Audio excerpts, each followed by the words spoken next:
여러분, 저는 오늘 본문 말씀을 시작하면서 여러분에게 그 질문을 꼭 한번 드리고 싶습니다.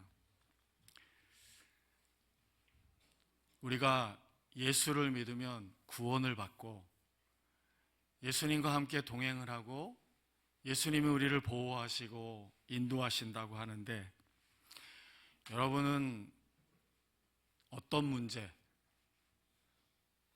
어떤 마음, 어떤 생각 때문에 그 구원의 그 온전한 기쁨, 믿음을 가진 자가 누려야 될 그 기쁨과 평안, 이것들을 누리지 못하고 계신 것 같나요? 한번 우리 스스로에게 그 질문을 하면서 오늘 본문 말씀을 들어갔으면 좋겠습니다. 여러분, 제가 가정에서 한 20년을 넘게 예배를 드리면서 제가 자라왔던 교회, 그리고 제가 신앙생활을 했던 그 어린 시절과 젊은 시절, 그리고 가끔 유튜브나 인터넷을 통해서 보는 그 우리 한국 교회의 그 실황, 실지 상황들, 그 중에는 기쁜 것도 있고 부정적인 것들도 있지만, 아무튼 제가 자라온 환경과 교회 생활을 쭉 되돌아봤을 때 한 가지 눈에 띄는 게 있습니다. 너무나 안타까운 거죠. 왜 한국 교회는, 왜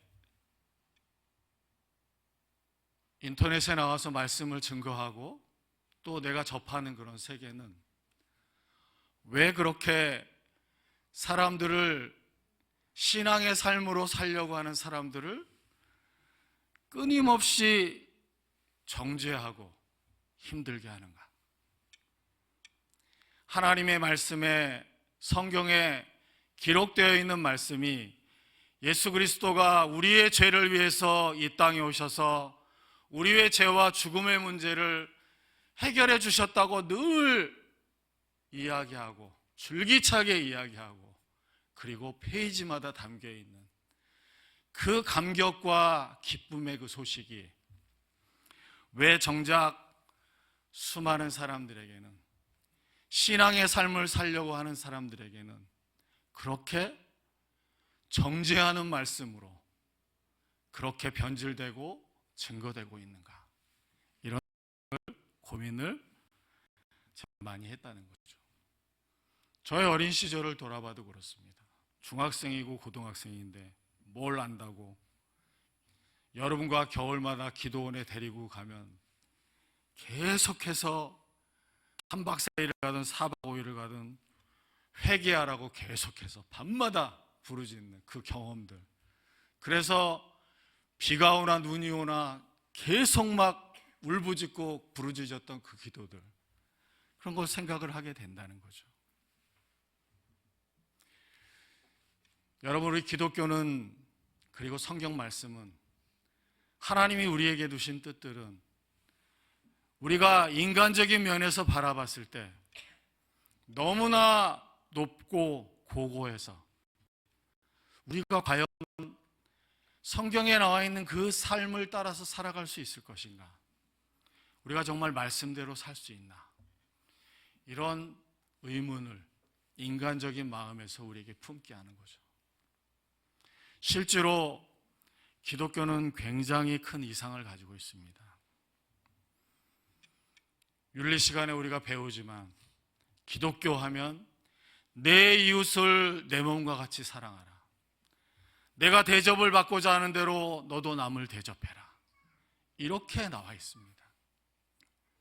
우리가 느끼기에 우리의 현재의 상태, 우리가 살아가는 그 바라보는 세계, 그리고 사람들이 이 윤리에 가당키나 한가, 이런 생각을 하게 된다는 거죠.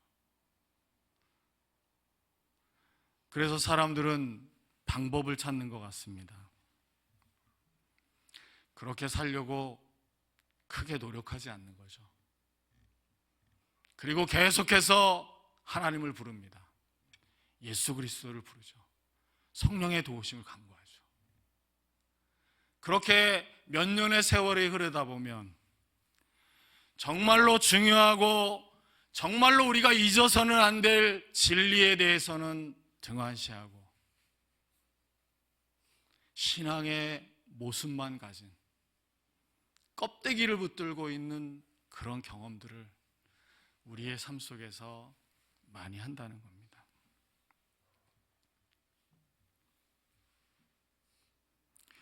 제가 이번 주에는 뭐 감사다 뭐다 해가지고 여러 가지 일 때문에 막 엎치고 덮치고 막 문제들이 많았는데, 금요일 날 결정적으로 제가 해결할 수 없는 문제가 딱 생겼을 때, 여러분도 그런 경험이 있으실 거예요. 사람 간의 그 관계 속에서 생기는 그 문제는 내가 아무리 마음을 선하게 먹고 좋게 먹고 내 마음을 쏟아도 상대방이 있기 때문에 쉽지 않은 문제입니다. 그래서 제가 굉장히 고민을 많이 했습니다. 여기저기 전화를 하고, 이렇다는데, 이런 상황이라는데 우리가 이걸 어떻게 해결할 수 있을까? 뭐 이런 위에 전화를 했죠. 근데 대부분의 사람들이, 여러분 요즘 우리가 살기가 얼마나 힘듭니까? 회사에 나가서 앉아 있어 보면 문 닫는다는 협력업체도 많고 되게 다들 어려운 시절을 지금 지나가고 있는 것 같습니다. 뭔가 새로운 걸 시작하려고 해도 너무나 경제적인 상황과 경기가 안 좋기 때문에 주저주저하게 되고, 굉장히 많은 그런 문제들이 우리 주변에 산재하는 그런 경험들을 우리가 하게 됩니다. 그래서 제가 토요일 날 말씀을 준비하다가 그 금요일 날 통화를 못한 친구가 전화를 했더라고요. 그래서 받아서 이러이러하고 이러이러하다 그랬는데, 많은 사람들이 나도 어려워, 나도 죽겠다 이런 답변을 했는데, 이 친구가 의외의 답변을 하는 겁니다. 저한테 말하는 거예요. 영남아, 뭐 그렇게 힘들게 생각하니? 그냥 잊어버려. 그렇게 말을 하더라고요. 근데 두 번째 전화를 한 제 후배가 저의 마음을 울렸습니다. 거기는 평신도고 저는 목사인데 그 친구가 저한테 그러는 거예요. 오빠, 그냥 다 내려놓으세요. 그게 하나님의 뜻인 것 같아요. 그렇게 저에게 조언을 해주는데 마음이 찡했습니다. 오빠, 그거는 시간이 해결해주고 또 그 사람에게 그 생기는 그런 많은 문제들이 오빠가 신도안인데 그걸 부여잡고 그렇게 고민하고 한밤중에 여기저기 전화하고, 나도 가정이 있는 사람인데 이런 얘기를 하는 거죠. 여러분, 오늘 본문 말씀에 예수님이 저와 여러분들에게 말씀하고 있습니다.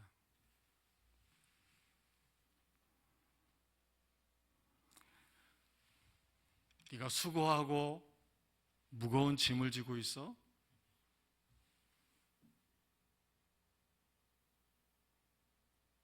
내게 와. 내가 너희를 쉬게 하기 위해서 이 땅에 왔어. 너는 그 인도함을 받기 위해서 나를 믿고 있고 나를 구주로 고백하고 있어. 뭐가 문제지? 이렇게 말씀하시는 거죠. 그러면서 예수님이 또 말씀합니다. 나는 마음이 온유하고 겸손한 사람이다. 이렇게 말씀하는 거죠. 여러분, 오늘 제가 준비한 말씀이 많지만 성찬을 해야 되기 때문에 짧게 하도록 하겠습니다. 주님이 우리를 쉬게 하시겠다고 하고, 당신이 마음이 온유하고 겸손하기 때문에 예수 그리스도의 멍에를 메고 예수님께 배우라고 말하고 있습니다. 그러면 너희의 마음이 쉼을 얻는다고 말씀하고 있습니다. 그러면서 내가 너희에게 지우는 내 멍에는 쉽고 내 짐은 가볍다.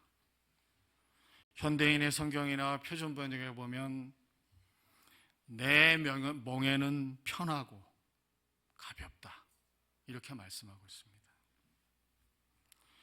여러분, 우리가 멍에를 맨다고 했을 때 제 딸이 지적하는 것처럼 사람이 무엇인가를 맨다고 하는 건 부담스럽다고 그렇게 고백하는 것처럼, 사실은 이 멍에라는 게 우리는 등에 지는 이 멍에만을 생각하지만 구약의 성경을 이 멍에에 관련된 부분들을 쭉 읽다 보면 이 멍에는 등에 지는 것, 이런 개념으로만 우리가 생각할 게 아니라 일종의 표식으로 생각할 수도 있습니다.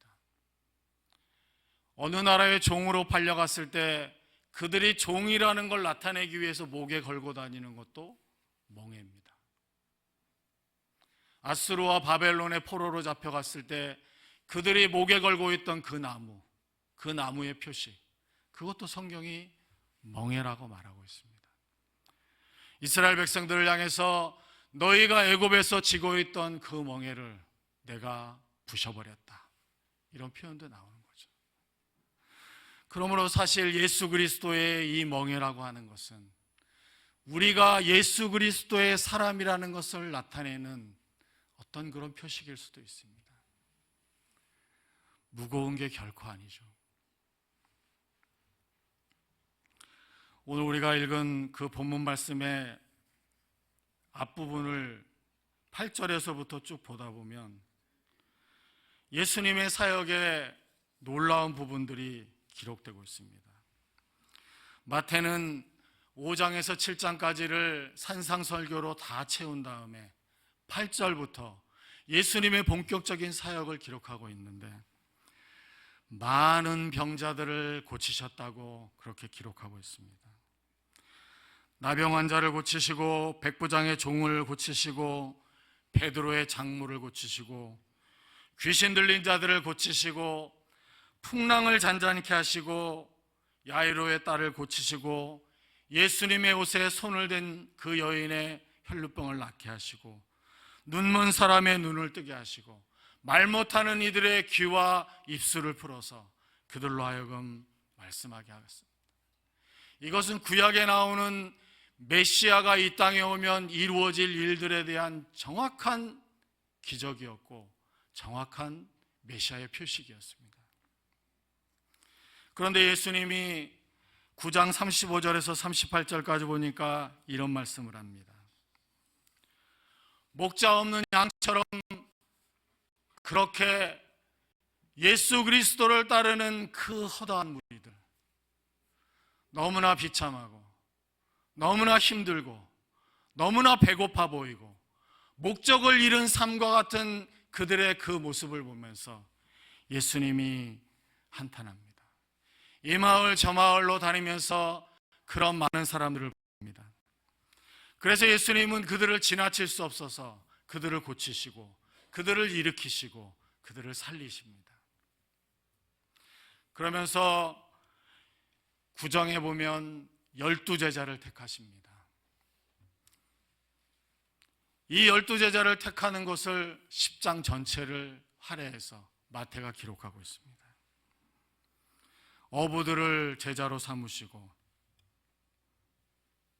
그리고 세리 마태라고 하는 이 소외된 자까지도 예수님이 제자로 부르시는 그 장면들이 10장에 나왔습니다.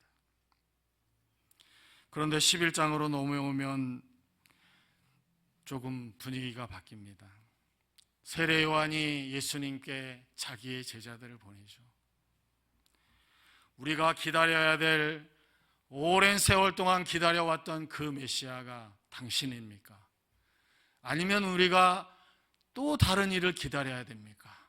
이렇게 옥중에 있는 요한이 자기의 제자들을 보내서 예수님께 묻습니다. 성경학자들은 요한의 위대함을 이야기하지만 사실 이 부분에서 요한은 흔들리고 있습니다.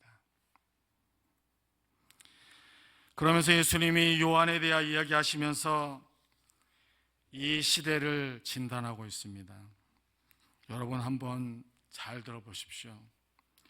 내가 이 세대를 무엇에 비길까? 어린아이들이 장터에 앉아 다린 아이들에게 말한다.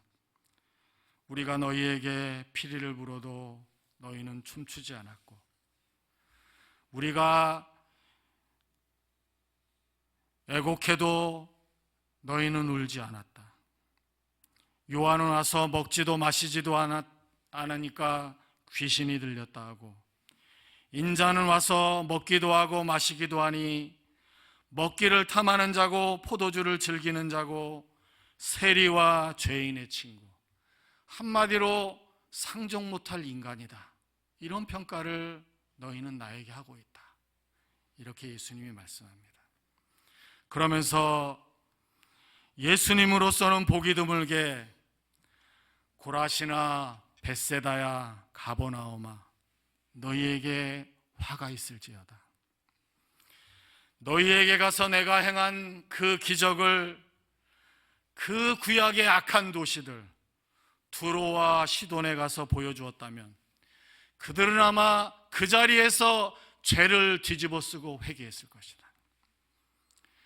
교만이 하늘을 찌르고 있는 가버나움아, 내가 너희에게 행한 기적들을 악해서 결국 하나님께 멸망을 받은 그 소돔과 고모라에서 행하였더라면 그 도시는 그때 회개하였을 것이고 아직도 이 땅에 건재했을 것이다. 이렇게 말씀하는 거죠. 서론이 너무 길었습니다. 여러분, 제가 누누이 말씀드리지만 바리새인과 율법 교사들은 정죄의 신학을 가지고 있었습니다. 그들은 복음을 전하지 않았고 죄를 관리하는 사람들이었습니다. 오직 그 문제에만 집중했습니다. 그래서 예수님이 제가 방금 읽어드린 이 모든 기적과 이 놀라운 역사 앞에 그들의 눈이 가려웠습니다. 보기를 원하지 않았습니다. 자기들이 믿어왔던 신앙, 자기들이 붙들고 있는 그 구약에 결국은 사람들이 세부적으로 만든 그 율법에 그들이 사로잡혀서 예수 그리스도를 보지 못합니다. 보지 못할 뿐만 아니라 그들이 만들어 놓은 그 세세한 율법을 가지고 끊임없이 사람들을 정죄하고 죄가 있네 없네를 판단하고 그리고 거룩하네 안 거룩하네를 판단하고, 그래서 결국은 예수님이 손을 씻지 않고 먹는 그 문제에 집중하고 안식일에 병자를 고치는 그것에 집중하고, 그래서 율법을 어긴 자고 세리와 죄인들의 친구고 먹기를 탐하는 자고, 그렇게 우리 예수님에 대해서 평가를 하는 겁니다. 이들이 가장 못된 점은 뭡니까? 예수님이 복음서에 말씀합니다. 지들은 손을 하나도 까딱하지 않으면서 살려고 발버둥 치는 사람들을 끊임없이 정죄합니다. 잘못됐다고 말합니다. 그래서 천국 문 앞을 가로막고서 자기들에게 배우러 오는, 하나님을 진정으로 사모하는 그 사람들 사이에 자기들이 앉아서 자기들이 존경받기를 원했고 자기의 존재감을 드러내기를 원했고, 결국에는 그 사람들을 지옥의 자식들로 만드는 자들이 바리새인과 서기관들이라고 그렇게 예수님이 저주하고 있습니다. 여러분, 우리는 그 습성이 너무나 오래되어서 우리 스스로도 우리를 너무나 많이 정죄합니다. 나 같은 게 뭐라고, 내 가진 게 뭐라고 강단에 서서 말씀을 전하네. 여지껏 뭐하다가 이제 와서 목사를 한다고 이러고 있네. 이런 느낌을 우리 스스로가 우리 스스로에게 내릴 때가 많이 있다는 거죠. 여러분들을 괴롭히는 문제는 무엇이 있습니까? 그런데 오늘 우리가 읽은 본문 말씀의 그 앞에 세 절을 보면 여러분, 우리가 꼭 이 단계에서 기억할 것이 있습니다. 예수께서 성령이 충만해서 기쁨 가운데 이 말씀을 했다고 저는 생각합니다. 하늘과 땅의 주님이신 아버지, 지혜롭다는 사람들과 똑똑하다는 사람들에게 이 모든 것을 감추시고 어린 아이들에게 나타내 보여주심을 감사합니다. 이것은 아버지의 뜻입니다. 아버지께서 모든 것을 저에게 맡겨주셨는데 아들이 누구인지 아버지가 아시고 아버지가 누구신지 아들이 알고, 그리고 그 아들이 아버지를 보여주기를 원하고 그 아버지를 나타내 주기를 원하는 택한 사람들만이 이것을 알 수 있도록 하신 것을 감사합니다. 이렇게 기도하고 있습니다. 그리고 말씀하시는 거죠. 수고하고 무거운 짐진 자들아 다 내게로 오라. 결국은 뭡니까? 어린아이들과 같은 사람들이 하나님 앞에 나가는 거죠.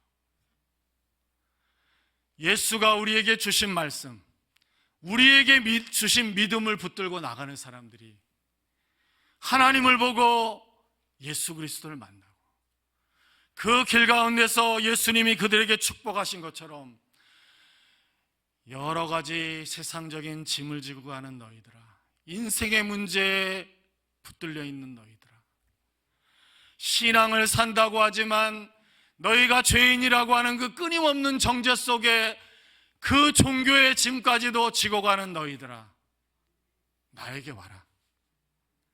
내가 너희를 쉬게 해줄게. 나는 바리새인과 서기관들과 같지 않다. 나는 너희들을 못 살게 구는 그런 인간이 아니다. 나는 너희들의 죄를 끊임없이 찾아내어서 벌주고, 그래서 너희의 인생이 공고하게 되고 너희가 고통을 당하고 아픔을 겪게 하는 그런 하나님이 아니다. 그런 것을 위해서 내가 높은 보좌를 버리고 이 땅에 온 게 아니다. 나는 너희들에게 쉼을 주고 안식을 주고 너희의 마지막에 하나님의 나라에 이르렀을 때 내가 너희를 맞아서 영원한 즐거움에 너희와 함께 동참하기 위해서 내가 이 땅에 왔다. 그런 나를 너희가 믿어야 된다고 예수님이 말씀합니다. 그래서 사실은 예수님의 멍에를 매는 것, 예수님의 그 표식을 우리가 갖는 것, 그것은 여러분 힘들고 어려운 일은 결코 아닙니다. 왜냐하면 복음서에 끊임없이 예수님이 말씀합니다. 내가 길이고 진리고 생명이다. 나는 너희들에게 생명을 얻게 하기 위해서 이 땅에 온 너희의 목자다. 하나님의 이르는 문이다. 생명을 주되 더 풍성하게 누리게 하기 위해서 내가 이 땅에 왔다. 여러분, 그 예수를 어디다 팽개치고 그 예수를 어디다 모셔놓고 이렇게 우리는 각박한 신앙의 삶을 살고 있는 걸까요? 어떤 상황도 이겨내라고 말씀하시고 내가 너희와 세상 끝까지 함께 하시겠다고 말씀하시는 그 예수 그리스도의 부름 앞에 모든 것을 내어놓고 따르기를 고백했고, 실제로 그 예수 그리스도를 따르는 여러분, 무엇이 여러분의 발목을 잡고 있습니까? 주님이 우리에게 주시는 그 놀라운 하늘의 풍성한 생명, 그 믿음을 가진 자들만이 누릴 수 있는 그 은혜와 사랑과 그 평안, 그것을 우리도록 누리지 못하도록 끊임없이 방해하고 우리를 사로잡아 하는 것이 무엇이냐 이겁니다. 주님은 말씀합니다. 나에게 배워라. 그 길이, 그 쉽고 그 가볍고, 그리고 너희가 쉼을 얻을 수 있고 평안을 누릴 수 있는 그 길, 그게 바로 나를 통해서, 나를 배워라. 그렇게 주님이 우리에게 초대를 하고 있다는 거죠. 여러분, 우리는 그러므로 기꺼이 어린아이가 되어야 됩니다. 믿음을 잃어버리면 안 됩니다. 하나님에 대한 신뢰를 저버리면 안 됩니다. 주님은 우리에게 쉬지 말고 달려가, 사생결단의 심정으로 믿음의 삶을 살아, 결코 이렇게 말씀하지 않습니다. 왜 그렇습니까? 이 우주 만물을 창조하시고 지금도 살아계셔서 이 우주 만물을 주관하시는 주님인 것을 우리가 믿고 고백하고 있기 때문에, 여러분, 우리가 죽고 못 사는 그 문제들, 우리의 앞을 가로막고 있는 그것들, 몇 발자국 떨어져서 바라보고 그것들을 멀리 떼어놓고 바라보십시오. 제 후배가 저에게 말씀해 줬던 것처럼, 오빠, 그건 어쩌면 시간이 해결해 줄 문제인지도 몰라요. 그냥 내려놔요. 이거에 정답이 있을 수도 있다는 거죠. 그리고 더 나아가서 여러분, 제가 아까도 말씀드렸지만 주님이 우리에게 주시고 싶어 하시는 것, 생명입니다. 풍성한 생명입니다. 안식이고 평화고 평안이고 위로고 축복을 주시기를 원하신다는 겁니다. 그러므로 여러분, 저와 여러분, 우리의 오랜 신앙의 경험들을 통해서, 우리의 선배들을 통해서 우리에게 전수되고 있는, 목숨처럼 지키고 있는, 이건 이래야 되고 저건 저래야 되는 그 모든 것들로부터 자유하시기를 바랍니다. 전에도 제가 말씀드렸지만 시대가 바뀌었습니다. 내가 교회를 위해서 무엇을 할 것인가를 우리가 늘 고민하며 살았다니. 하지만 저는 성경을 읽으면서 깨달았습니다. 예수님이 이 땅에 초대교회를 통해서 여기까지 교회를 유지하게 하신 이유, 이 교회의 존재 목적, 하나님께 영광을 돌려드리고 하나님을 사랑하고 그런 사람들이 모여서 서로를 위로하고 사랑하고 서로를 일으켜주고 서로의 허물을 덮어주고, 그래서 세상 사람들로부터 하나님을 믿는 사람들이 어떠한 모습으로 이 시대를 살아가고 있는지를 보여주는 것. 그래서 여러분, 이제 이 우림교회가 여러분의 삶을 보살펴야 될 때가 온 것 같습니다. 여러분의 필요를 채워주고 여러분이 원하는 것들을 이 교회가 마음에 담고 그것들을 위해서 예수 그리스도의 이름으로 나아가는 것, 그게 우리 우림교회에 나아갈 방향이라고 저는 생각합니다. 급하지만 여러분, 말씀을 맺겠습니다. 언제부터 그런지 모르지만 제가 히브리서 10장 19절부터를 짤막하게 읽어드리고 말씀을 마치겠습니다. 그러므로 형제들아, 우리가 예수의 피를 힘입어 성소에 들어갈 담력을 얻었나니 그 길은 우리를 위하여 휘장 가운데로 열어놓으신 새로운 살 길이요, 휘장은 곧 그의 육체니라. 또 하나님의 집 다스리는 큰 제사장이 계심에 우리가 마음의 뿌림을 받고 악한 양심으로부터 벗어나고 몸은 맑은 물로 씻음을 받았나니 참 마음과 온전한 믿음으로 하나님께 나아가자. 또 약속하신 이는 미쁘시니 우리가 믿는 도리의 소망을 움직이지 말고 굳게 잡고 서로 돌아보아 사랑과 선행을 격려하며 모이기를 패하는 어떤 사람들의 습관과 같이 하지 말고 오직 권하여 그날이 가까움을 볼수록 더욱 그리하자. 그러므로 너희 담대함을 버리지 말라.